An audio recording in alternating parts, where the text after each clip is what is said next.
Hello friends, इस video में हम लोग जो है एनवायरमेंटल बायोलॉजी एंड टॉक्सिकोलॉजी से कुछ मल्टीपल चॉइस क्वेश्चंस को सॉल्व करेंगे जो कि नीट 2021 के लिए बहुत ही ज़्यादा इम्पोर्टेंट है।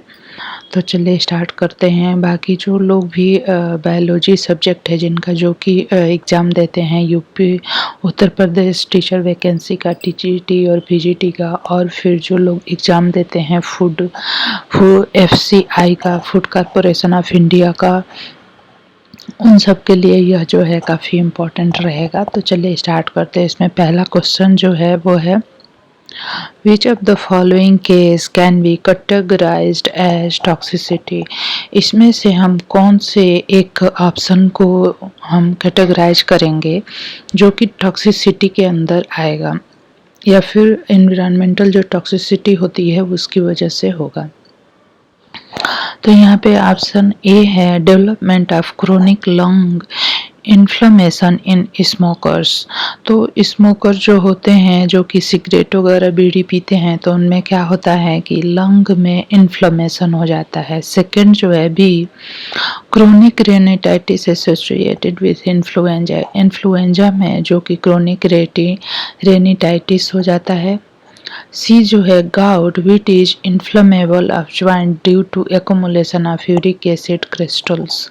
तो टॉक्सिसिटी में हम जनरली एनवायरमेंटल और बाहरी जो पदार्थ होते हैं जो कि टॉक्सिक होते हैं और हमारी बॉडी पे या हमारे एनवायरनमेंट पे एडवर्स इफेक्ट कॉज करते हैं उनको लेते हैं। तो यहाँ पे गाउट वाला ये नहीं होगा। डी जो है पोस्ट सर्जिकल पस फॉर्मेशन इन वुंड और ऑन फोर आर्म। तो ये जो है सी और डी ये तो इंटरनल हो गया और बी जो है यह भी इंटरनल हो गया या फिर किसी डिजीज की वजह से हो गया। लेकिन जो ए है यह जो है क्यों है, ये हम क्योंकि पॉल्यूटेंट को इनहेल कर रहे हैं जो कि हमारी बॉडी को एडवर्सली अफेक्ट कर रहा है। तो यहाँ पे टॉक्सिसिटी में कौन सा आ जाएगा, ऑप्शन ए यहाँ पे करेक्ट हो जाएगा। नेक्स्ट जो क्वेश्चन है वो है liver is the main metabolising organ in the body. हमारा लीवर जो होता है वो मेन मेटाबोलाइजिंग ऑर्गन होता है बॉडी में। Which of the following statement is true in association with toxicant metabolism and reduction of toxicity? तो हमारी बॉडी में जो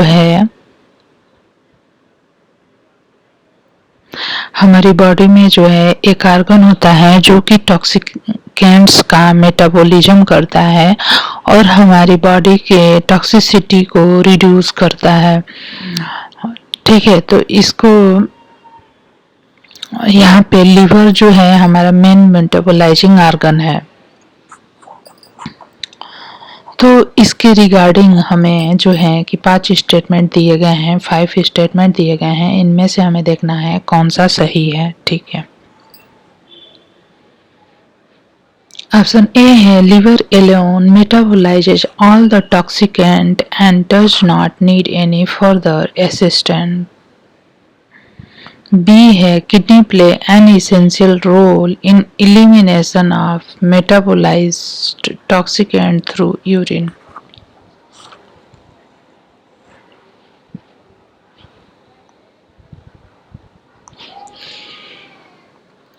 सी है cardiovascular system play an important role in detoxification of the chemicals.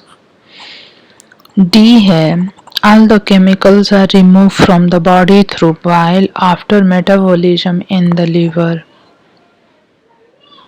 C है gastrointestinal tract controls the flow of chemicals into the liver.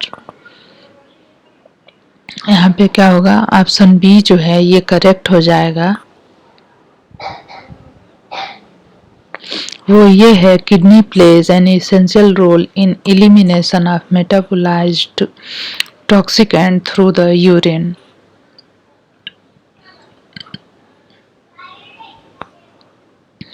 तो हमारी body में liver जो है टॉक्सिकेंट्स का मेटाबोलाइज करता है, टॉक्सिकेंट्स का वो मेटाबोलाइज करता है और हमारी बॉडी के टॉक्सिसिटी को रिड्यूस करता है, लेकिन किडनी जो है यह भी अपना इम्पॉर्टेंट रोल प्ले करता है elimination of toxicant through the urine में। ठीक है, तो इसलिए यहाँ पे ऑप्शन भी करेक्ट हो जाएगा।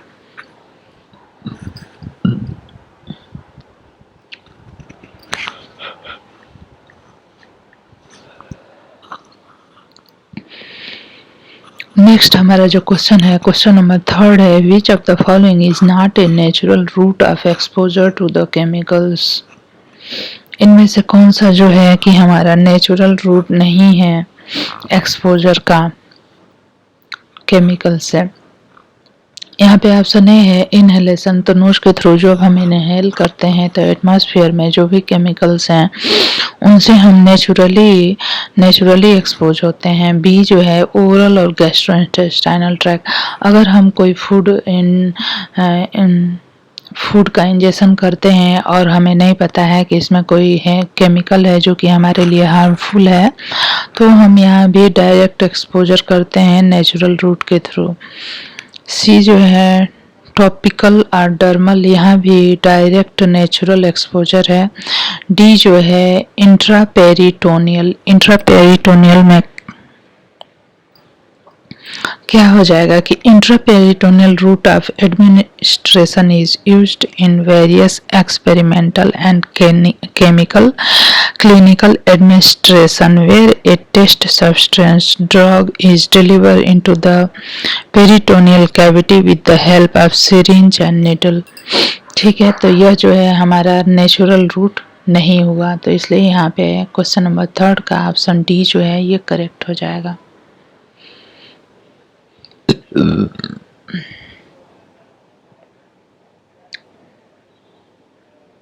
नेक्स्ट जो हमारा क्वेश्चन है वो है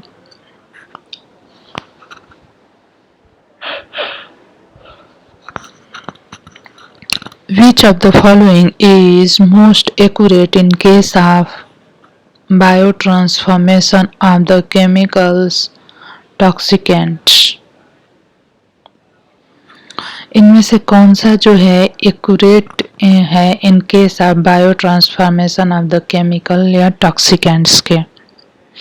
ऑप्शन ए है it is a synonym of metabolism. B है bio transformation always result in the activation of a natural chemical. C है biotransformation is the transformation of one chemical into the other irrespective of its activity. तो biotransformation में क्या होता है, transformation होता है एक केमिकल का इनटू द अदर टाइप में। ठीक है, एक तरह के केमिकल का दूसरे तरह के केमिकल में ट्रांसफॉर्मेशन ही बायो ट्रांसफॉर्मेशन है, तो इसलिए यहाँ पे ऑप्शन सी करेक्ट हो जाएगा। नेक्स्ट हमारा जो क्वेश्चन है, question number 5, what is bio accumulation. Option A है accumulation of accumulation of biological entities in a geographical area। तो बायो एक्यूमुलेशन में हम एक्यूमुलेशन ऑफ केमिकल देखते हैं जो कि लिविंग बीइंग में होता है, ना कि जियोग्राफिकल एरिया में, तो इसलिए यहाँ पे यह जो है रॉन्ग हो जाएगा। सेकंड है accumulation of fossil of the plants and animals underneath several layer of the mud rock and, तो यहाँ भी हम ये बाहरी हो गया। थर्ड सी जो है accumulation of fluid in a body part after a toxic exposure, किसी भी हमारे बॉडी पार्ट में जो है फ्लूइड का, तो ये केमिकल्स का एक्यूमुलेशन होता है ना कि फ्लूइड का, तो इसलिए ये भी रॉन्ग हो गया। ये जो ऑप्शन डी है accumulation of chemicals in body mainly in fat tissue and bones, तो यह जो है करेक्ट ऑप्शन हो जाएगा हमारा। ठीक है, एक्यूमुलेशन ऑफ केमिकल्स। तो बायो एक्यूमुलेशन में हम एक्यूमुलेशन ऑफ केमिकल्स ही देखते हैं इन द बॉडी, और वो भी बॉडी में कहाँ पे, बोन्स में और फैट टिश्यू में। तो इसलिए यहाँ पे जो ऑप्शन डी है ये करेक्ट है। ई को देख लेते हैं, cumulative effect of several toxic and biological system, ये भी रॉन्ग हो जाएगा। ठीक है, नेक्स्ट क्वेश्चन जो है, bio activation encompasses the following. Option A है, a less harmful substance is converted into more harmful one. Bio activation क्या है? A less harmful substance is converted into more harmful one. B है, it is a process which activate the metabolizing enzyme in the liver. C है, bioactivation is a part of biotransformation process. तो यहाँ पे अगर हम देखेंगे तो बायोएक्टिवेशन को लेके C भी करेक्ट है और A भी करेक्ट है। तो यहाँ पे ऑप्शन ई जो है हमारा करेक्ट आंसर हो जाएगा, क्योंकि ए और सी दोनों करेक्ट है। ठीक है, अब हम चलेंगे नेक्स्ट क्वेश्चन पे। तो हमारा नेक्स्ट क्वेश्चन है क्वेश्चन नंबर 7। तो यहाँ पे है, which of the following enzyme play crucial role in detoxification of the chemical. हमारी बॉडी में जो केमिकल्स होते हैं उनका डिटॉक्सिफिकेशन होता है। तो इसमें से कौन सा एंजाइम्स जो है क्रूशियल रोल प्ले करता है? तो यहाँ पे देखेंगे, ऑप्शन ए है, digestive enzyme in gastrointestinal tract destroy all the chemicals entering into the body. तो डाइजेस्टिव एंजाइम्स जो होती है वो केवल गैस्ट्रोइंटेस्टाइनल ट्रैक्ट में डाइजेशन में हेल्प करती है। तो यहाँ पे ऑप्शन ए जो है ये रॉन्ग हो जाएगा। बी जो है, cytochrome P450 oxidase UDP glucuronyl transferases and glutathiones S transferases. तो ये जो एंजाइम्स हैं ये सारे के सारे ऑप्शन बी में ये डिटॉक्सिफिकेशन में जो है कि डिटॉक्सिफिकेशन में क्रूशियल रोल प्ले करते हैं। सी जो है, super oxide dismutase catalase glutathione पर ऑक्सीडेज। डी है, B and C and E है, ऑल ऑफ द एबव। तो यहाँ पे अगर हम सबसे करेक्ट ऑप्शन देखेंगे तो ऑप्शन बी हो जाएगा, क्योंकि साइटोक्रोम यहाँ पे सबसे ज़्यादा जो है कि डिटॉक्सिफाइंग एंजाइम्स का सबसे ज़्यादा नंबर में दिया हुआ है यहाँ पे। तो इसलिए ऑप्शन बी हमारा करेक्ट हो जाएगा। नेक्स्ट जो क्वेश्चन है वो है, chemicals have specific target in the body. हमारी बॉडी में जो भी केमिकल्स हैं उनका एक स्पेसिफिक टारगेट होता है। तो इनका क्या, तो इसके बारे में कौन सा स्टेटमेंट जो है ये करेक्ट हो जाएगा?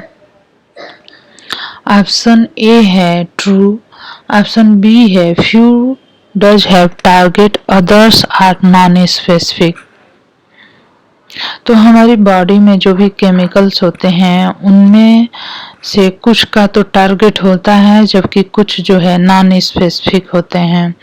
सी जो है फॉल्स है। डी है, depend on the route of exposure and E है, chemical decide after entering into the body. तो यहाँ पे ऑप्शन बी जो है ये करेक्ट हो जाएगा। नेक्स्ट जो क्वेश्चन है, which is an acute event of toxicity.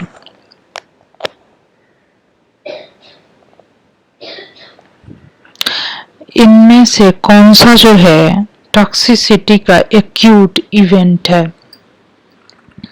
Option A है, lung inflammation after 2 days of inhalation of metal dust. जब हम किसी मेटल के डस्ट का इनहेलेशन करते हैं तो हमारे लंग में जो है कि इन्फ्लेमेशन हो जाता है। बी जो है liver toxicity after the 3 daily doses of 325 milligram of the paracetamol for 1 week। Liver में टॉक्सिसिटी हो जाती है after 3 daily dose of the 325 milligram of paracetamol for 1 week daily week only। अगर हम 1 वीक के लिए पैरासीटामोल का 325 मिलीग्राम का डोज लेते हैं तो हमारे लीवर में टॉक्सिसिटी हो जाती है आफ्टर 1 वीक। सी है liver toxicity of 3 dose of 500 milligram of paracetamol for 1 day only. D है a toxic event occurring suddenly without an unknown causes. तो यहाँ पे हमारा अगर हम देखते हैं कि एक्यूट इवेंट जो होते हैं टॉक्सिसिटी का, उसमें हम ये देखते हैं कि कौन से बहुत ही जल्दी हमारी बॉडी पे एडवर्स इफेक्ट डालते हैं। तो ये जो मेटल डस्ट है, तो मेटल डस्ट को अगर हम इनहेल करते हैं तो ये हमारे लिए बहुत ही ज़्यादा हार्मफुल हो जाता है। और यहाँ पे जो सी है लीवर की टॉक्सिसिटी हो जाती है after 3 doses of the 500 milligram of paracetamol for 1 day only. अगर हम एक दिन में पैरासीटामोल का बहुत सारे डोजेज लेते हैं तो ये भी हमारे लिए बहुत ही हार्मफुल हो जाता है। तो इसलिए यहाँ पे जो है ऑप्शन ई करेक्ट हो जाएगा, क्योंकि हाँ इसमें हमारा 2 करेक्ट है, ए भी करेक्ट है और सी भी करेक्ट है।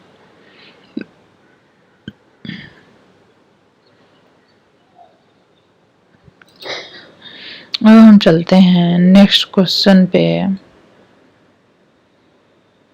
जो कि है which is true regarding chronic exposure. इसमें से कौन सा जो है कि करेक्ट है क्रोनिक एक्सपोजर की बात की जाए तो।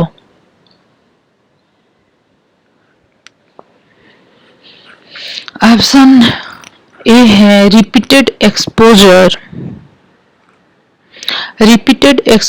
occurring for a period of 3 months।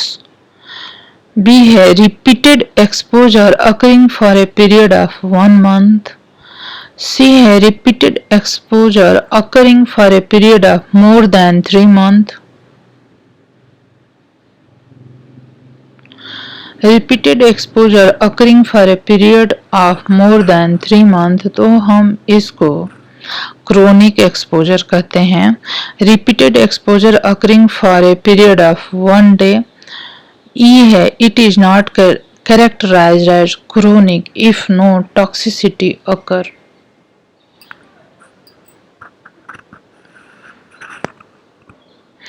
तो क्रोनिक एक्सपोजर उसे कहते हैं जब जो है 3 मंथ से ज्यादा के लिए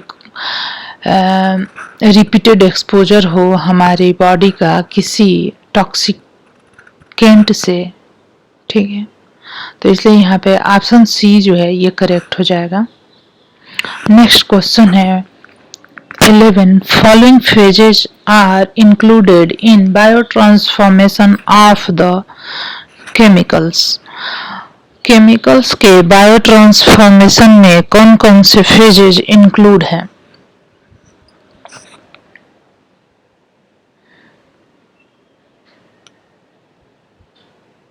ऑप्शन ए है phase 0, phase 1 and phase 2। Option B है phase 1, phase 2 and some time phase 3।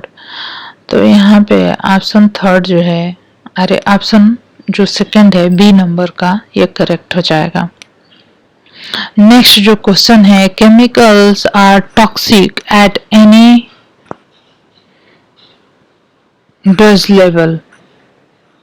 dose level।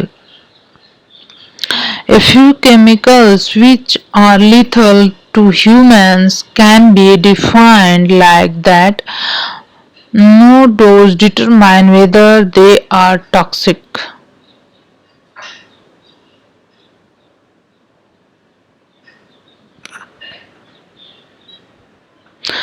तो केमिकल्स की टॉक्सिसिटी वो होती है जिसका कि डोज डिटरमाइन नहीं होता, वो किसी भी डोज के लेवल पे टॉक्सिक ही होते हैं।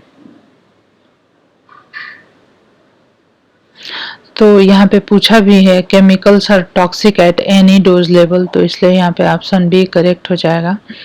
यहाँ पे और हम पढ़ लेते हैं, सी है there is no dose response relationship when we talk about highly toxic chemicals. The statement can be applied to inhalant toxicant because of the lungs high sensitivity, and this is true for all kind of pesticides.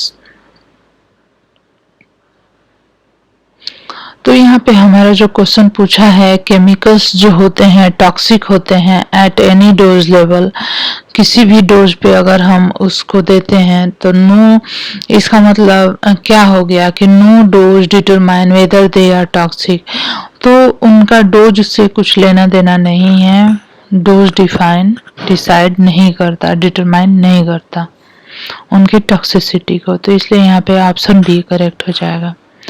Next जो question है, question number 13, which of the following will have the most damaging effect, इसमें से किसका जो है most damaging effect होता है। Option A है ए हाइड्रोफिलिक केमिकल विया इनहेलेशन रूट, बी है ए लाइपोफिलिक केमिकल्स विया डर्मल रूट, सी है ए लाइपोफिलिक केमिकल्स विया इनहेलेशन रूट, D है हाइड्रोफिलिक केमिकल विया ओरल रूट, एंड E है हाइड्रोफिलिक केमिकल विया डर्मल रूट। तो यहाँ पे ऑप्शन सी जो है ये करेक्ट हो जाएगा। जब एक लाइपोफिलिक केमिकल का इनहेलेशन होता है इनहेलेशन रूट के थ्रू, तब यह जो है मोस्ट डैमेजिंग इफेक्ट काज करता है। ठीक है, तो यह जो है मोस्ट डैमेजिंग इफेक्ट काज करता है। नेक्स्ट जो क्वेश्चन है, question number 14, which of the following will have the least damaging effect, इनमें से किसका जो है लीस्ट डैमेजिंग इफेक्ट होता है। ऑप्शन ए है हाइड्रोफिलिक केमिकल विया इनहेलेशन रूट, बी है लाइपोफिलिक केमिकल विया डर्मल रूट, सी है लाइपोफिलिक केमिकल विया इनहेलेशन रूट, एंड डी है हाइड्रोफिलिक केमिकल विया ओरल रूट, एंड ई है हाइड्रोफिलिक केमिकल विया डर्मल रूट। तो जब हम एक हाइड्रोफिलिक केमिकल का डर्मल रूट से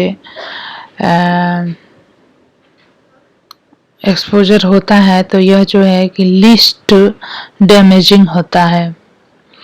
नेक्स्ट क्वेश्चन है, most of the chemicals are excreted out by the kidney through urine, which are the other organ are more involve in extraction of chemicals.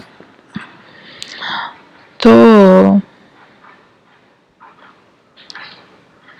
यहाँ पे option A है lung through expiration of the volatile compounds. तो हमारे lungs से जो expiration होता है, जो हम गैस जो हवा हम बाहर छोड़ते हैं, तो उसमें जो वोलेटाइल केमिकल्स होते हैं हमारी बॉडी के, उनका भी वो भी निकल जाते हैं। बी है sweat gland excrete A number of metabolite out of the body, हमारी बॉडी से जो है मेटाबोलाइट्स को एक्सक्रीट करती है स्वेट ग्लैंड, जो पसीने की ग्लैंड होती है। सी है थ्रू बाइल, एंड डी है मैमरी ग्लैंड्स, एंड ई है all of the above, A B and C are important. तो बाइल के थ्रू भी होता है excretion of the chemicals, means कि जो हमारी बॉडी में केमिकल्स हैं वो कौन कौन से रूट के द्वारा हमारी बॉडी से बाहर निकलते हैं। तो ऑप्शन ए है लंग के द्वारा भी निकलते हैं एक्सपायरेशन में, स्वेट ग्लैंड्स के द्वारा भी निकलते हैं और बाइल के द्वारा भी निकलते हैं। तो इसलिए यहाँ पे ऑप्शन ई जो है करेक्ट हो जाएगा। नेक्स्ट जो क्वेश्चन है वो है, what is the biological half life of a chemical, किसी भी केमिकल का जो बायोलॉजिकल हाफ लाइफ होता है वो क्या होता है। तो किसी भी केमिकल का जो बायोलॉजिकल हाफ लाइफ होता है वो होता है the time in which systematic concentration of the chemical reduces to half of its initial concentration। तो इसलिए यहाँ पे ऑप्शन बी जो है ये करेक्ट हो जाएगा। नेक्स्ट क्वेश्चन है which information can be obtained from an acute toxicity study।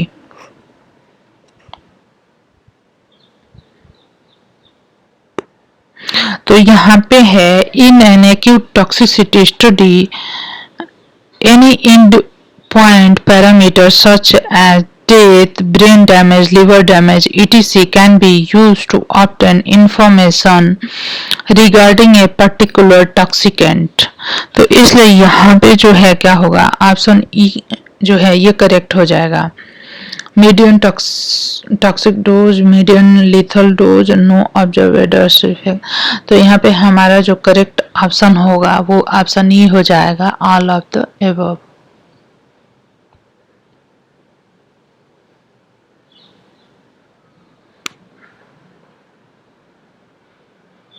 यहाँ पे नेक्स्ट जो क्वेश्चन है, a particular dose of a substance X is minimal toxic to animal, substance Y is also minimal toxic to the animal at the same dose, but when both the substances are administered together they show the toxicity level toxicity several orders of magnitude higher than the compared with the individual administration। This is an example of। तो यह जो है किसका example होगा, तो यहाँ पे हो जाएगा इन potentiation a non-toxic substances increases the toxicity of a relatively less toxic substance। In synergism a substance so usually higher toxic in presence of less toxic, it is much greater than additive effect। In an agonism a substance, agonism क्या होता है, एक substance होता है, mimic करता है, mimic the mechanism of the action of the other substance, it's opposite is known as the antagonism. Agonism, antagonism. तो यहाँ पे जो है सबसे सही ऑप्शन हो जाएगा सिनर्जिज्म। तो एक केमिकल जो अकेले या फिर दो केमिकल जो अलग अलग अकेले अगर हम इनका एडमिनिस्ट्रेशन करते हैं तो हार्मफुल नहीं है, लेकिन अगर दोनों को मिला के करते हैं तो ये बहुत ही ज़्यादा हार्मफुल हो जाते हैं, तो इसको हम सिनर्जिज्म कहते हैं। नेक्स्ट जो क्वेश्चन है हमारा वो है 1 ppm is equivalent to. 1 ppm जो है किसके इक्विवेलेंट होता है, यहाँ पे ऑप्शन सी करेक्ट हो जाएगा, 1 मिलीग्राम पर केजी। नेक्स्ट जो क्वेश्चन है 20 which is true about the LD50। LD50 के बारे में कौन सा स्टेटमेंट ट्रू है। Dose of substances which kills 50% of animals exposed। तो इसको LD लीथल डोज 50 बोलते हैं, ठीक है।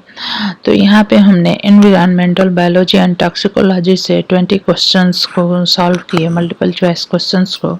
अगर आपको मेरा वीडियो पसंद आता है तो मेरे चैनल को सब्सक्राइब करिए, मेरे वीडियोज़ को लाइक करिए और शेयर करिए।